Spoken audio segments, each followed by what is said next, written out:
By the time Walter Briggs found himself standing in front of the cold metal door with his bitter number folded in his pocket, the world behind him felt very small. The December air bit through his old wool coat, and his breath came out in soft white clouds as he squinted at the number stenciled above a unit. B12. The door was a tired, dull red, scratched near the handle, with a tattered strip of yellow caution tape still dangling crookedly across it, as if someone had tried to make a joke and never cleaned it up. Snow flurries floated down slowly, catching in his gray hair and the deep lines around his mouth. Walter was 70. 3 years retired whether he liked it or not, and this was not how he had imagined a week before Christmas would look. He had $78 left until his next pension payment.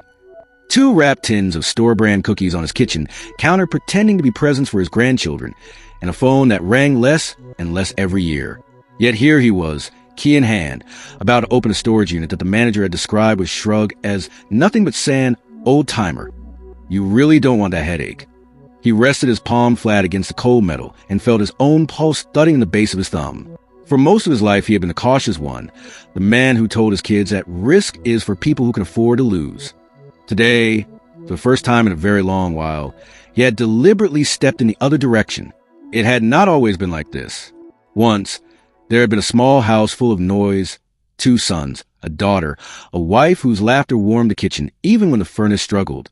Walter had worked 4 decades at the same machine shop, coming home smelling of oil and metal, his hands cracked and strong. He was a tough father, not unkind but rarely soft, the sort of man who believed providing was the same as saying, "I love you." The kids grew, moved away, called less often, built lives in other states where winters were milder and flights were expensive. His wife, June, had promised they would travel to see them properly once he retired, but cancer drew a different map. She was gone now, 2 winters in the ground, and the little house had shrunk around him until every chair she used to sit in felt like a question. His pension and a small Social Security check covered the basics when the boiler behaved and his prescriptions didn't change. Visiting the grandchildren at Christmas had become a polite fantasy, something his daughter suggested on the phone sometimes, her voice bright and brittle, both of them knowing he could not afford the tickets and would never admit it. Most evenings he sat in his recliner under a thin blanket, the TV flickering in front of him, the glow from the plastic window candles reflecting off the snow outside, and tried not to count the years he had left. The idea of storage units had crept into his life slowly, the way small habits do. On nights when sleep would not come and his mind kept circling the same empty rooms, he let the television roll into those shows where people bought other people's forgotten things. It looked foolish at first, grown men cheering over boxes of dusty tools, women squealing over old toys and record players, but he could not deny the odd thrill of it.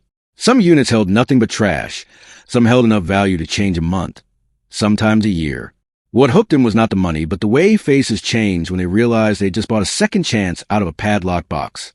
One Sunday, at the little laundromat where he washed his heavy blankets, he saw a flyer taped over the soda machine. Public auction, Ridgeview Storage, December 18th, cash only. Someone had drawn a Santa hat over the printed clip art of a storage door.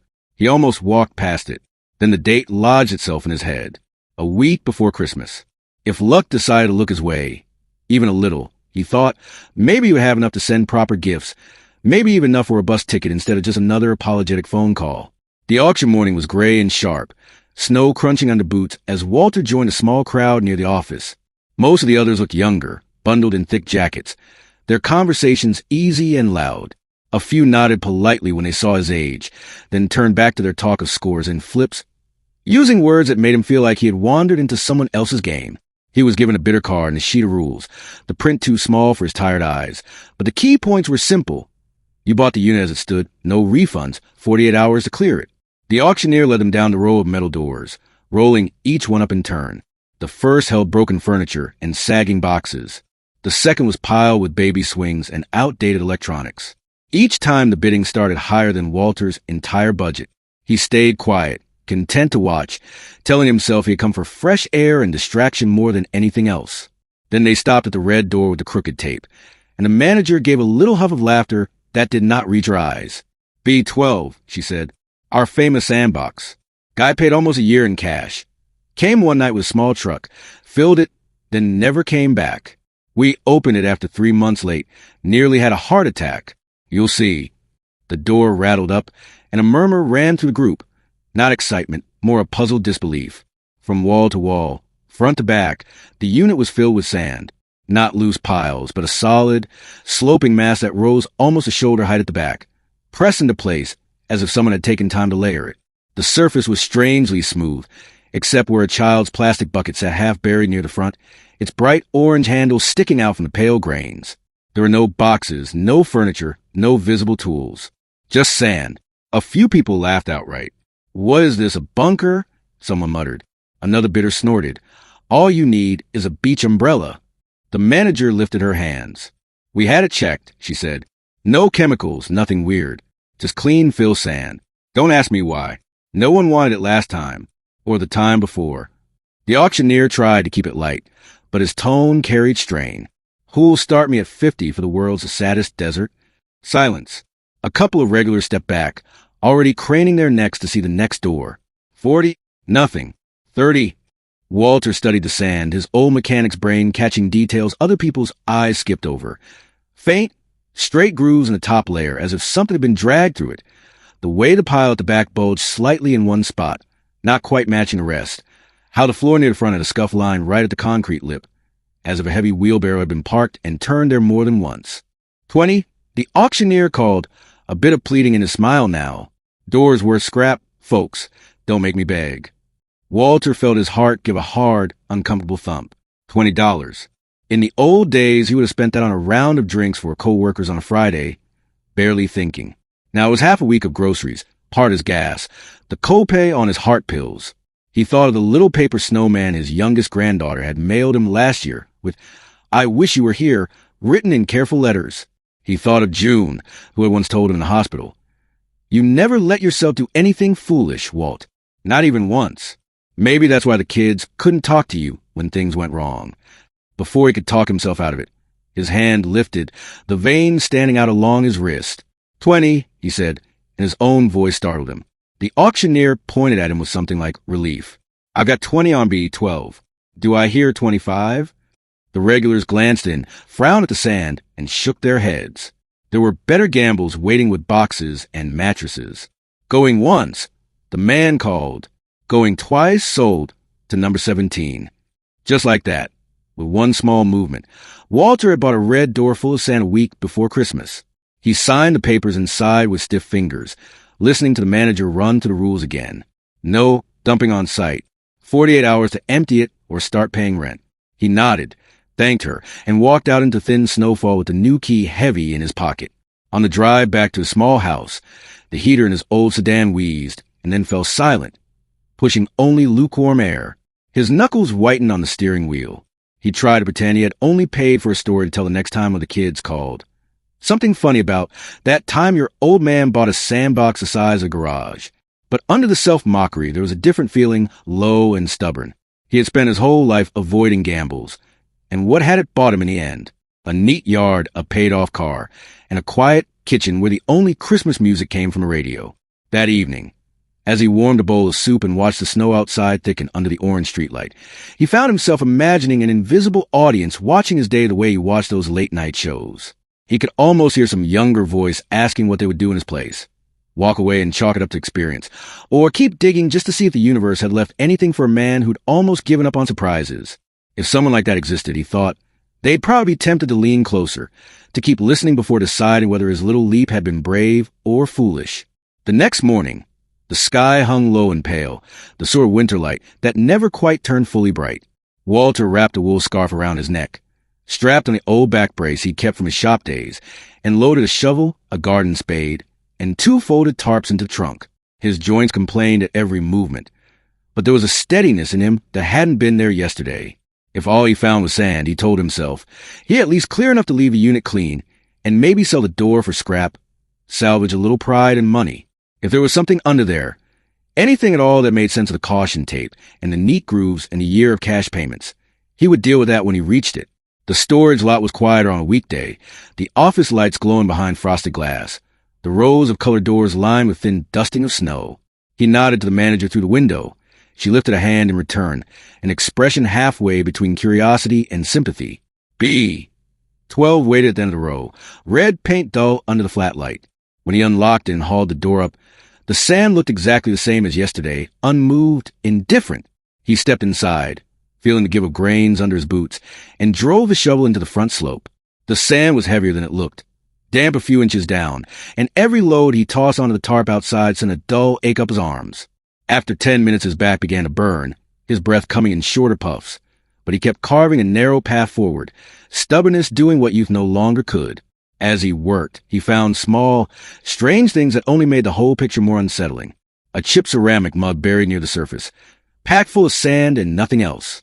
A glass marble, cloudy blue, worn smooth from some long-ago pocket. A tiny plastic soldier without his head, stuck in the grains as if frozen mid-March. None of it was valuable, but none of it felt accidental either.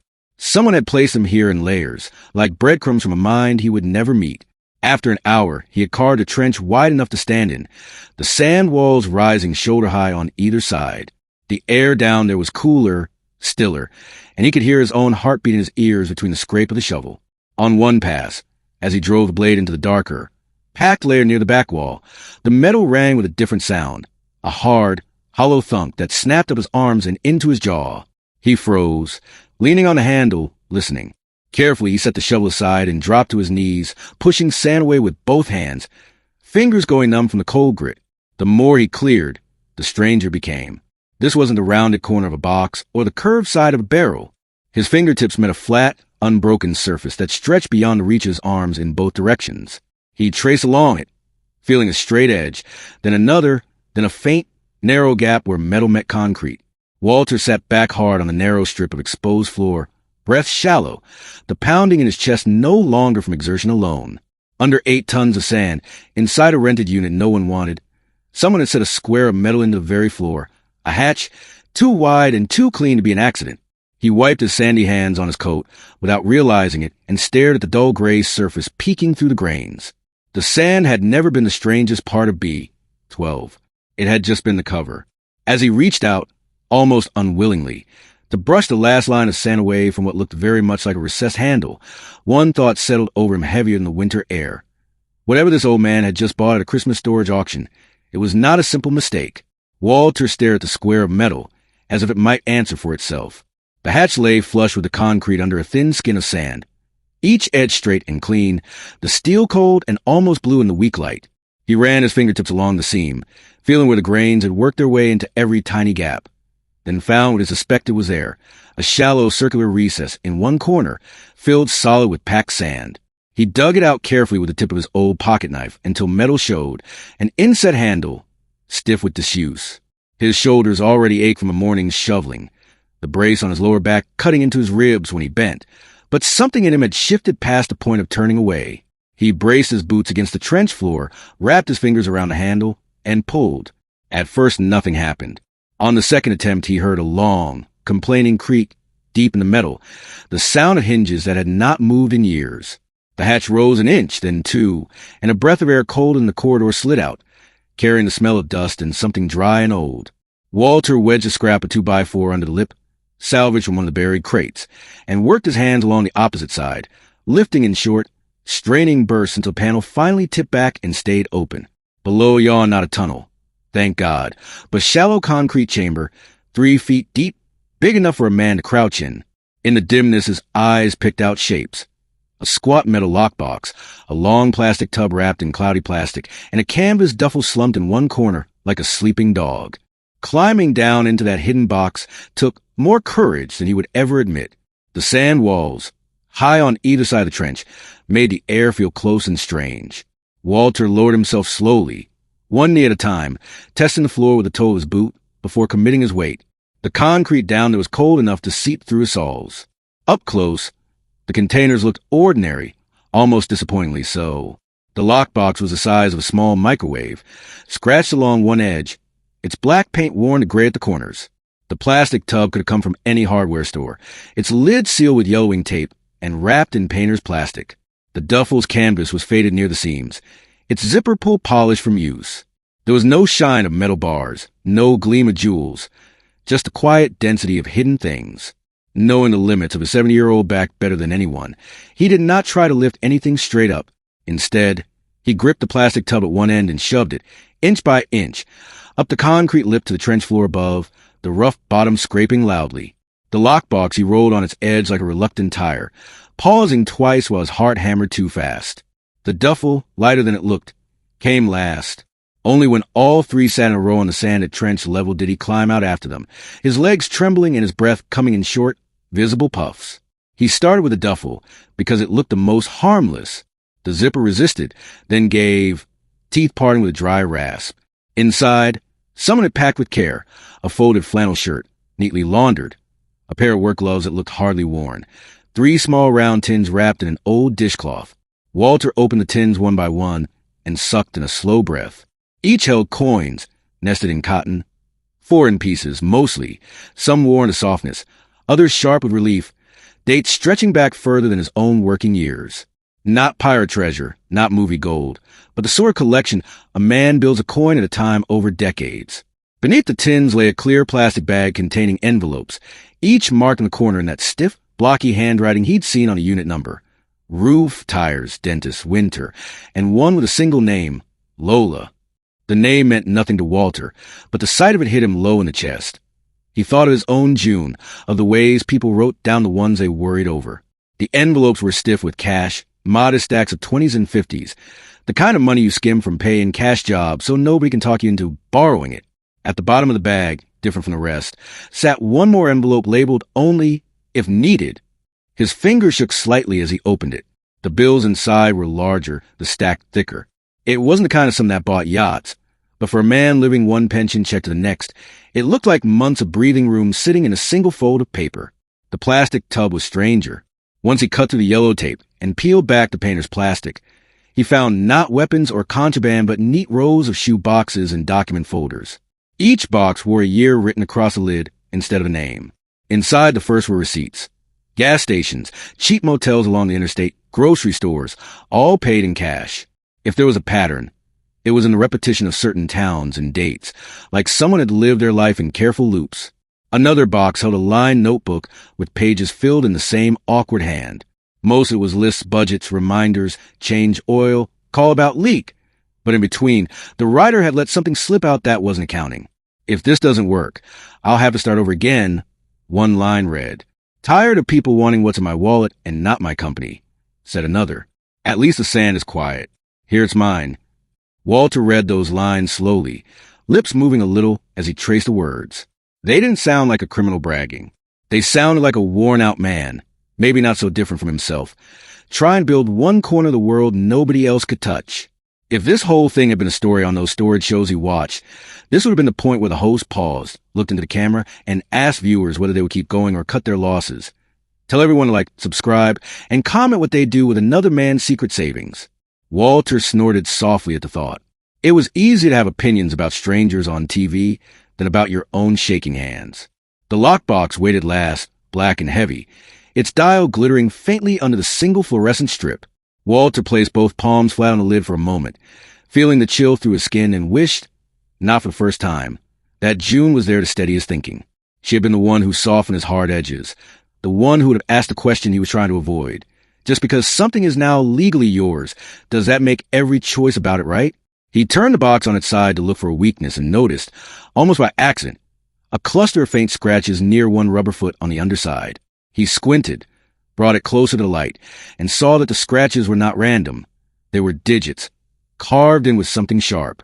3 numbers, a dash, 3 more. The sort of thing a forgetful man might do for himself, trusting steel more than paper. Walter frowned, turned the box back upright, and tried the sequence on the dial. First wheel, second, third, each turn deliberate. On the last rotation, there was a soft, deep click. His heart jumped. He lifted the handle. The lid opened without a fight, revealing not stacks of cash, but a flat fireproof pouch and a bound stack of manila folders. On top of everything lay a single index card. The same blocky handwriting stared up at him. "If you had to dig for this, you probably need it more than I did. Do something better with it than I managed." The sentence sat in the air between his hands and his chest like a weight. "Do something better with it than I managed."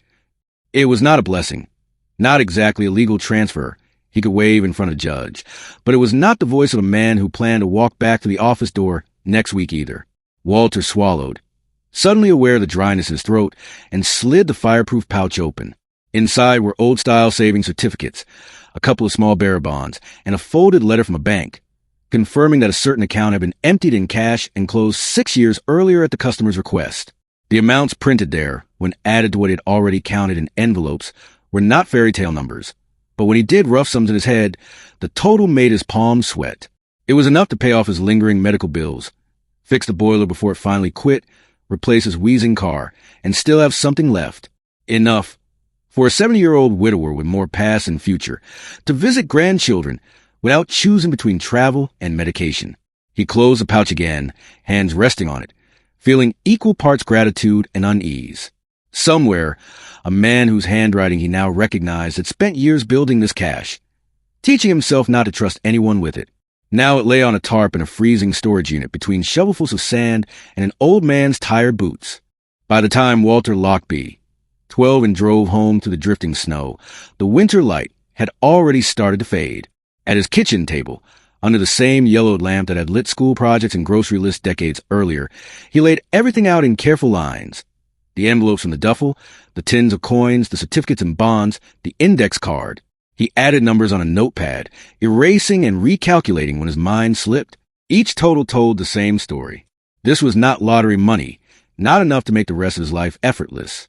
It was something in between, enough to lift his head above the waterline, enough to turn no into maybe when his daughter hinted about birthdays and holidays.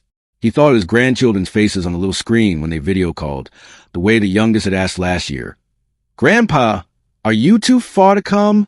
His chest tightened.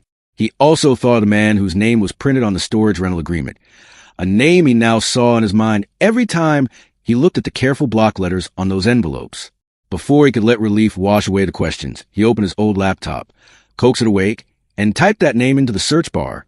It took the better part of 10 minutes, the machine groaning and whirring, but the results finally loaded. A bare listing on one obituary site, a small notice from a hospice 2 towns over. The man had died just over a year ago. No surviving spouse, no children, no known relatives. The line read, blunt as a stamp. The words did not erase Walter's unease, but they shifted it. He was not prying open to life, savings of someone with family waiting for answers. He was standing exactly where a cautious, lonely man had expected a stranger might stand someday, reading an index card that had been written in anticipation of sore arms and a stubborn shovel. Still, some part of Walter's mind remained wary. The bank letter in the pouch, the mention of a closed account, the knowledge that some of this man's careful just in case money had been turned into paper that still traced back to institutions that liked neat endings. None of it sat quietly.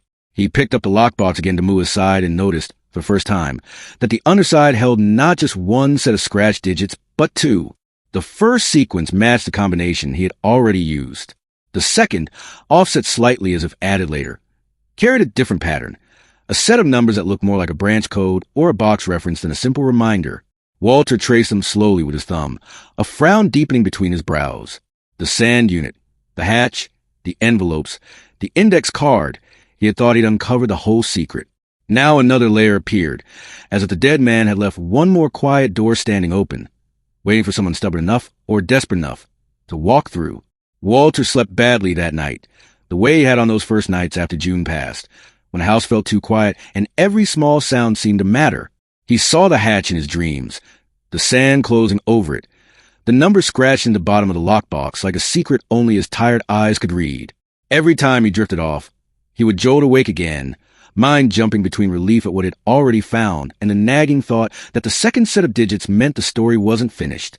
By morning, the snow outside his window lay thicker, softening the street into clean white lines. Somewhere down the block, someone's radio played muffled Christmas music, a song about coming home for the holidays. Walter lay there staring at the ceiling and thought of his own children, grown and busy, one stayed over, one across the country. Plane tickets cost more than his monthly pension. He had made peace, or something like it, with the idea that he would spend this Christmas with a frozen dinner and the old movies June used to like. Now on his kitchen table lay enough cash to change that plan, and maybe a set of numbers that pointed even more. The trouble was, every new door he opened seemed to come with a harder question attached. After 2 cups of coffee and more pacing than a man his age should do before breakfast, he drove back to the storage facility. The sky hung low and gray, the lot half covered in slush, tire tracks already freezing at the edges. Linda looked up from the office desk as he came in, surprise flickering into something more thoughtful when she saw his face. He wasn't carrying a shovel this time, just a worn folder tucked under his arm. "You all right?" she asked, pushing her glasses up. "You look like you either found a body or won the lottery." Walter managed a smile that didn't quite reach his eyes. "Nothing that dramatic," he said, and then caught himself. It was dramatic in its way. He told her more than he'd intended to when he woke up, about the hatch, the hidden chamber, the cash and certificates, the little index card with that one line. "If you had to dig for this, you probably need it more than I did." He did not give her exact numbers, but he gave her names, dates, enough that she could pull up the old tenant's file. She studied the screen for a moment, then turned it so he could see the line he had already read the night before on his laptop. "No emergency contact." "Legally," she said, tapping the clause about delinquent units, "the contents are yours. That's what the auction is."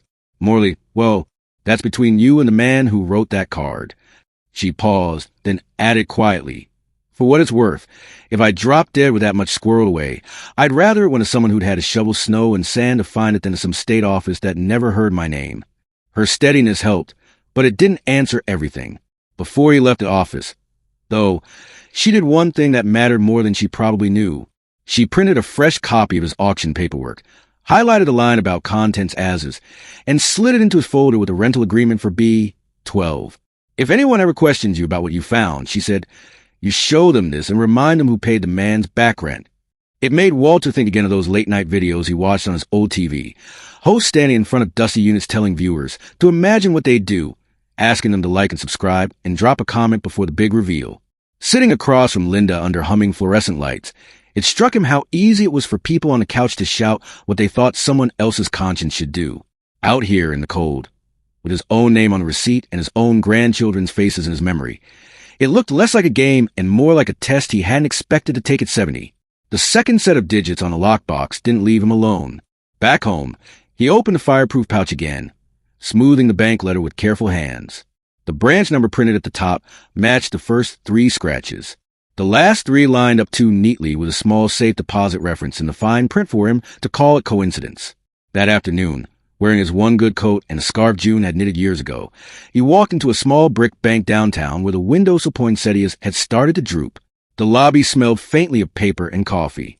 A woman in her 50s with a name tag that read M. Harris, branch manager, listened while he told his story. The auction, the sand, the hatch, the documents bearing their logo, the obituary with no known relatives. He laid the photocopies on her desk in a neat row, his hands flat, so she couldn't see them shake. She did not rush him, did not dismiss him as a confused old man.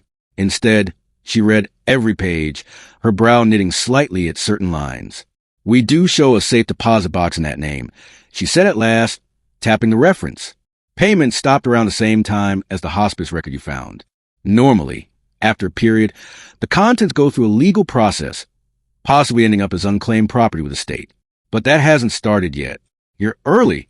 She looked up, meeting his eyes. "You understand I can't just hand over someone else's property because you walked in with a story. But given the circumstances, and that you're the one who paid for storage auction, we can at least open it together and document what's inside." The vault was smaller than the ones in movies, just a long, narrow room lined with steel drawers, the air cool and humming. Walter followed the manager in, feeling suddenly very aware of the scuffs on his shoes and the age of his coat. She checked numbers on her clipboard, then slid one slim drawer out and laid the flat metal box on a small table. 2 keys turned in 2 locks, a soft mechanical click breaking the silence. For a second, neither of them moved. Then she lifted the lid. No stacks of cash gleamed inside, no jewelry spilled out. Instead, there was an envelope, neatly centered, and beneath it a few flat items, what looked like old savings bonds and a faded photograph face down. The manager reached for the envelope, then paused when she saw the front. "I think this is meant for you," she said quietly. In the same awkward block letters Walter had seen on every envelope in the unit were 4 simple words: "For whoever dug the sand."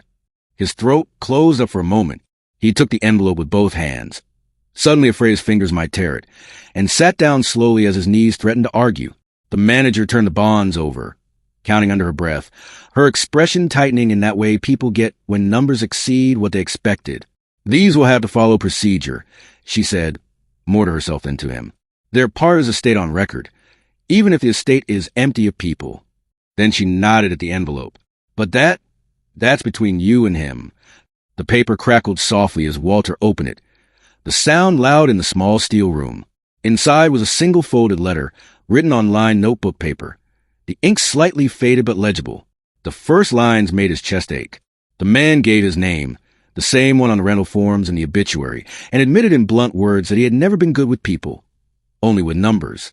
He wrote about working decades in jobs where cash moved quietly, where you learned not to trust bosses or relatives who suddenly became interested when you had a little something put by. He explained how he had turned his savings into things he could hide. Envelopes, small boxes, a crate under sand in a unit nobody wanted. If you are reading this, one line said, I am not coming back. Doctors told me I would run out of time before I ran out of stubbornness. He apologized that whoever found it would have to dig. Said he had no wife, no children, nobody whose name he could stand to write on a next-of-kin line. So I am choosing you, the letter went on. Whoever had sore arms and a good enough reason to shovel that much sand. Use what you found. Pay what you owe. Then if you can help one child whose house feels like mine did, more worry than laughter. Walter's eyes burned. He blinked hard, then kept reading because there, in the last paragraph, sat a sentence that made his stomach drop all over again. There is one more thing I could not bring myself to decide about. If you want to do better than I did, you'll have to choose what to do with it. The letter did not say what it was on that last line. Instead, the man had drawn a small arrow toward the bonds and written in unsteady script, these and the account they came from. The branch manager saw his face change and leaned forward slightly. Mr. Hayes, she said gently, whatever you left tied up with us, I'm afraid it's not as simple as walking out of here with a check. The manager did not rush her explanation. She let Walter finish the letter, gave him a moment to gather himself, then folded her hands on the table between them. Outside the vault, someone's muffled ringtone played a few bars of a Christmas song, the sound faint through concrete and steel. Here's the difficulty, she said, her voice level and kind. The savings bonds and anything tied directly to that account are still legally in his name. When there are no heirs, the law treats those assets in a very specific way. After a certain period, they're turned over to the state as unclaimed property. The state may eventually cash them and use the funds for public programs, often education or general services. She tapped the top bond gently with a nail. I can't simply retitle these because a good man with a shovel appeared at the right time. If I did that, I'd risk my license, and you'd risk more trouble than either of us needs. She paused, letting the words land. What I can do is document that you're the one who found them, that you brought them here instead of hiding them, and that there's a letter indicating the original owner did not want them to disappear into a bureaucracy. When this goes through the formal process, you may be able to file a claim as an interested party, but it'll take time, and it won't be straightforward. Walter nodded slowly. The bonds, suddenly, felt heavier than any cash in his pocket, not because of their value, but because of the tangle of rules they dragged behind them. On the drive home, the envelope with the letter lay on the passenger seat, like a quiet passenger. Snow had started again, thin flakes drifting sideways across the windshield, blurring the sidewalks and Christmas decorations into soft smears of color. Back at his small house, Walter spread everything on the kitchen table the way he used to spread out past due notices. The auction receipt, the photocopied rental agreement, Linda's highlighted printout, the bank letter, and the handwritten note that began, for whoever dug the sand. He read that line about help one child 3 times, hearing the echo of the man's loneliness between the words. Then he looked at his own life in numbers. His pension statement sat in a drawer. So did the letter from his doctor about the medication. He'd been skipping on bad months. His daughter's last message blinked on his phone. We'll try to come after New Year's, Dad, but flights are crazy. The cash and jewelry from the hatch were real, solid. If he did nothing more, he could pay off the lingering credit card balance, fix the drafty window in the bedroom, and stop worrying about whether the old furnace would quit in January. He could maybe even put aside enough to help his grandchildren with something more than $20 bills tucked into cards. The bonds represented something bigger and further away, a possible windfall wrapped in red tape. The question pressing on him now wasn't only, can I get it? It was, should I reach for it all? He decided to take the small steps first, to see how it felt to breathe without a hand around his chest. Over the next week, he went to the utility office in person, paying down what he owed and watching the clerk's eyebrows lift as the total shifted from red to black. He sat in the pharmacy while the computer whirred and printed out a year's supply of his heart pills without the usual dance of, can we split this in half? He called a neighbor's son to patch the worst of the roof leaks and paid him fair wages in cash. None of it was extravagant. He still shopped the discount aisle at the grocery store. He still turned off lights when he left a room. But there was a new steadiness under every action.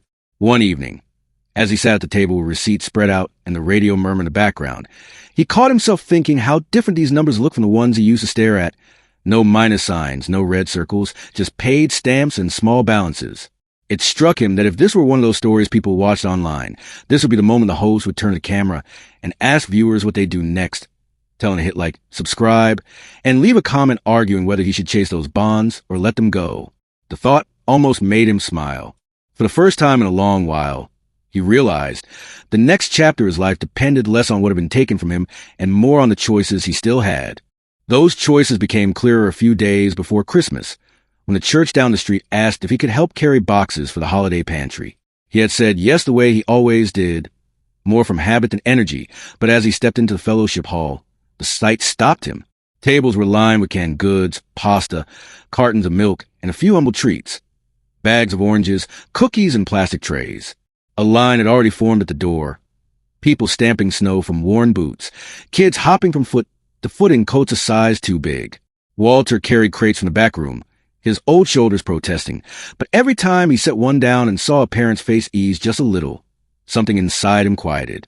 At one point, he noticed a boy about 10 standing beside his mother, staring with fierce concentration at the stack of cereal boxes as if trying to calculate how long they would last. The expression looked too familiar.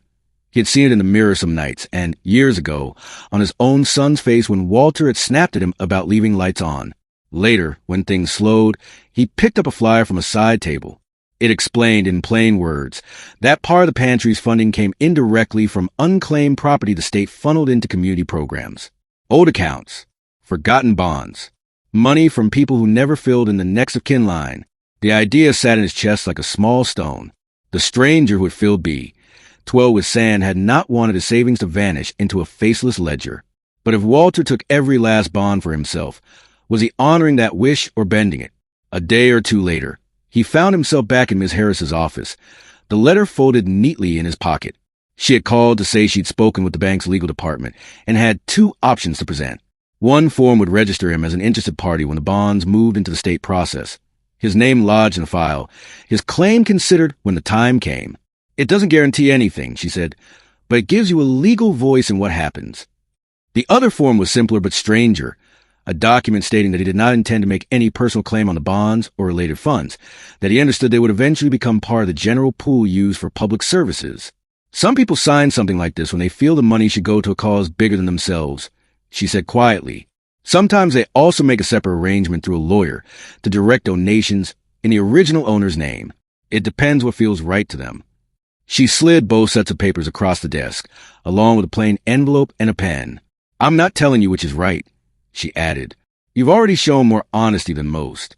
I'm just making sure you understand that you do have a say, at least in how you carry this in your own mind. Walter looked down at the 2 small stacks of paper.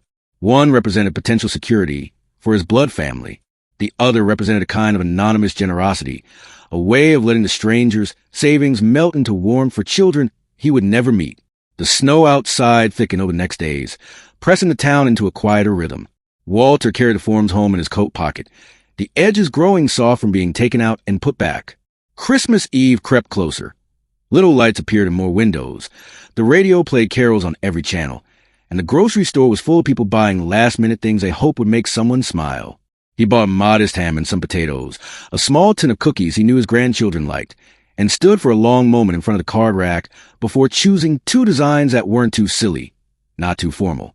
That night, back at his kitchen table, he wrote each grandchild a note in his careful hand and tucked some of the hatch money into the cards. Not extravagant, but enough to buy something they wanted without their parents worrying. When he sealed the envelopes, he felt a warm sting in his chest. He had always wanted to be the kind of grandfather who could do that. Now, in a way, the man under the sand had made it possible. The bonds, though, still sat in the back of his mind like a lump of untouched snow. Filing a claim might, months or years from now, give him enough to never think about money again. Letting them go might mean more food on tables like the ones he'd just carried crates for. On Christmas Eve afternoon, the house smelled faintly of baking. He had attempted a pie from a recipe card in June's handwriting and managed something that looked at least passable. The television murmured an old black and white film in the living room. On the kitchen table lay the two bank forms side by side, his reading glasses above them, the pen between. The letter from the storage tenant rested nearby. The line about help one child, underlined where his thumb kept landing. His phone sat off to the side, screen dark except for his daughter's name near the top of the recent calls list. Walter sat slowly, his knees protesting, and looked from the pen to the papers, then to the phone. He realized that whatever he chose here wasn't just about numbers. It was about the story he would someday tell his grandchildren when they were old enough to understand. The story of the winter their granddad found something buried and had to decide what kind of man he still wanted to be at 70. Outside, a car door slammed, a neighbor's laughter floated past, and somewhere, faintly, church bells began to ring for the early service. Walter reached for the pen with one hand and, almost at the same time, the phone with the other, his heart beating harder than it had in years as he understood that he could not put off the choice much longer. Walter did not rush his decision. He sat at the kitchen table on Christmas Eve with the pen between his fingers and the phone beside the bank papers, listening to the unsteady breath of the furnace and the far-off sound of church bells drifting through the frosty air. Snow had started again, fine and slow, tapping against a small window over the sink. The envelope of the stranger's letter lay open in front of him. The line help one child underlined twice in that crooked hand. For a long time, he simply looked at those words and thought about how many lives they pointed toward now. His grandchildren, who sent him cheerful messages but lived far away. The boy at the pantry who always counted cans before taking them, as if he might be scolded for wanting too much. And the man who had buried his savings under sand because he trusted concrete more than people. At 70, Walter had learned that some choices came down to what let you sleep at night. This felt like one of them. When his hand stopped trembling quite so much, he picked up the phone and called his daughter. She answered on the third ring, her voice carrying both surprise and that familiar layer of careful distance. He didn't let her fill the silence with apologies this time. Instead, he told her, in plain, steady sentences, about the auction on the snowy morning, the sand-filled unit everyone laughed at, the hatch he'd almost left alone, and the letter from a stranger with no family left to name. He didn't mention amounts. He talked about how it felt to stand in that cold concrete box with someone else's lifetime of worry in his hands. I realized something, he said quietly. I kept thinking money would fix everything between us. If only I had more of it. But that fellow had money and he died alone. I don't want to end up rich in secrets and poor in company. On the other end, his daughter was silent for a few heartbeats. Then her voice wavered as she admitted she had been looking at tickets again, had kept putting it off because of work, because of cost, because she wasn't sure he wanted them underfoot. The grandchildren had drawn him Christmas pictures. They wanted to see the house he talked about in his letters. I want you here, he said simply, even if all we do is drink bad cocoa and complain about the weather. When the call ended, he set the phone down with a hand that shook a little, but the air in the room felt warmer, as if someone had opened a door he hadn't realized was shut. The next week, he went back to the bank with the forms Ms. Harris had given him. He signed the paper acknowledging that he had found the bonds and brought them in, knowing they would go through the slow, official process for unclaimed property. The larger form that would have let him claim every cent directly sat untouched on the table. He slid it back to her and asked instead if there was a way, separate from the bonds, to set aside part what he'd already sold. The jewelry, the coins, the certificates, for children in town who needed help with very ordinary things. Winter boots, school lunches, field trips their parents couldn't stretch to cover. Ms. Harris studied him for a moment, then smiled in a tired but genuine way and said she knew a local charity that ran a small emergency fund. Together, over a pot of coffee in her office, they worked out something simple, a donation made quietly in the storage tenant's name, earmarked not for buildings or plaques, but for small, fast help.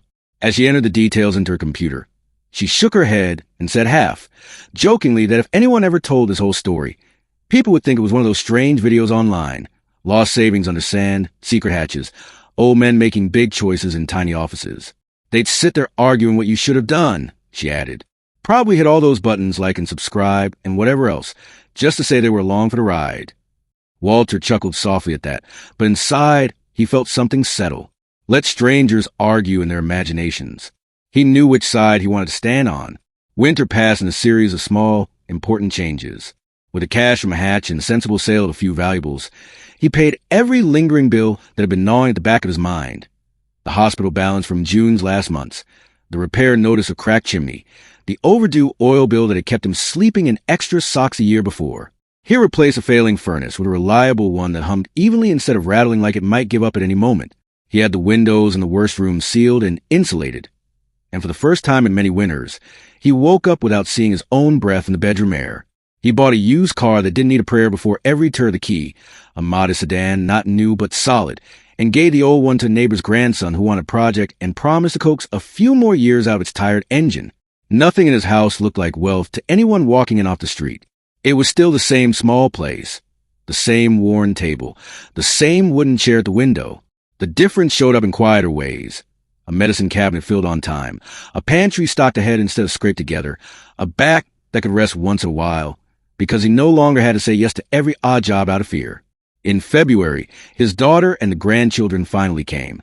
Snow still lined the sidewalks and gray ridges, but the sky was bright when their taxi pulled up. The children exploded into his hallway with backpacks and small suitcases, their voices bouncing off the walls, their eyes wide at the old house they had only seen on video calls. They slept on a pull-out sofa that squeaked and an air mattress that lost just enough air to require giggling adjustments in the night. The kitchen felt too small for all the elbows and laughter, but Walter moved among them with a kind of careful joy, learning the rhythm of breakfast cereal preferences and bedtime routines. One evening, his granddaughter fell asleep halfway through a story with her head on his chest, the same way his daughter used to, and he felt tears prickle behind his eyes. The money had paid for flights and the extra groceries, yes, but the visit itself was made out of something else.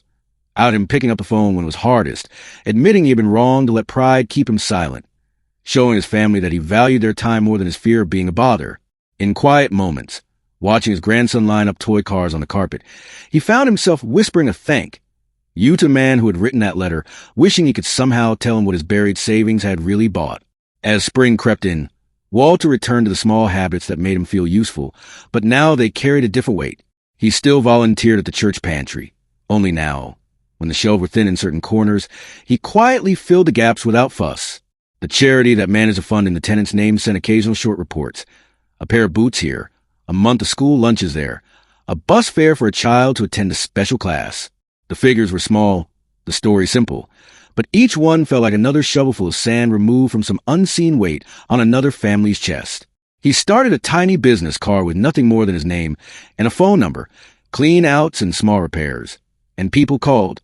He helped widows sort through garages, adult children empty out basements after their parents passed, tired tenants clear units they could no longer afford.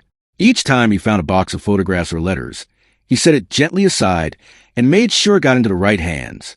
More than once, a client commented on how carefully he treated their things, and he would shrug and say that once you've opened a door and found someone's life piled up in strange layers, you learn to move gently.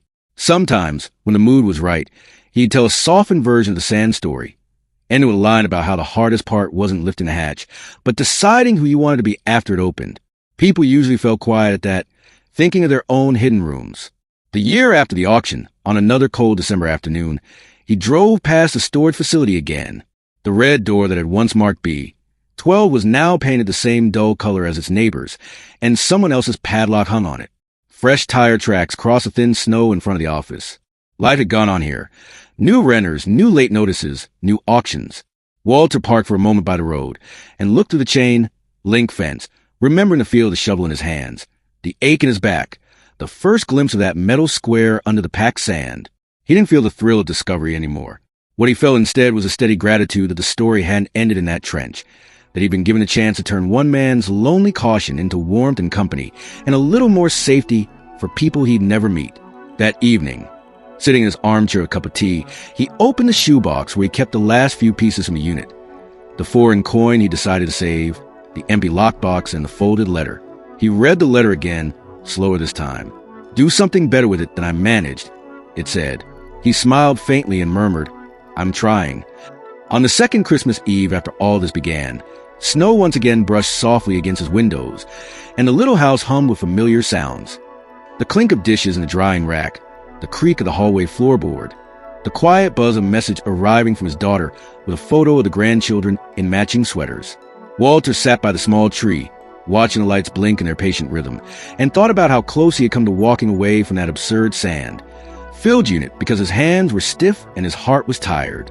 If there was a lesson he wanted his grandchildren to take from this story someday, It wasn't that hidden treasure waited behind every bad break, or that an auction could save you if you were desperate enough. It was something gentler and, in his mind, more important. That life sometimes offers second chances wrapped in hard work and dust, and the real miracle isn't finding them. It's choosing, when you do, to let them turn you into someone a little kinder, a little braver, a little more open than you were before. As the clock in the kitchen ticked toward midnight, he leaned his head back, letting the weight of his years rest easily on his shoulder for once. His story wasn't perfect, and it wasn't finished, but it was no longer just a slow narrowing toward loneliness. Somewhere under the sand and worry, he had uncovered enough light for himself, for his family, for a few strangers, to feel that the ending, whenever it came, would leave more warmth behind than cold. That, he thought, was a fortune no hatch could ever fully contain.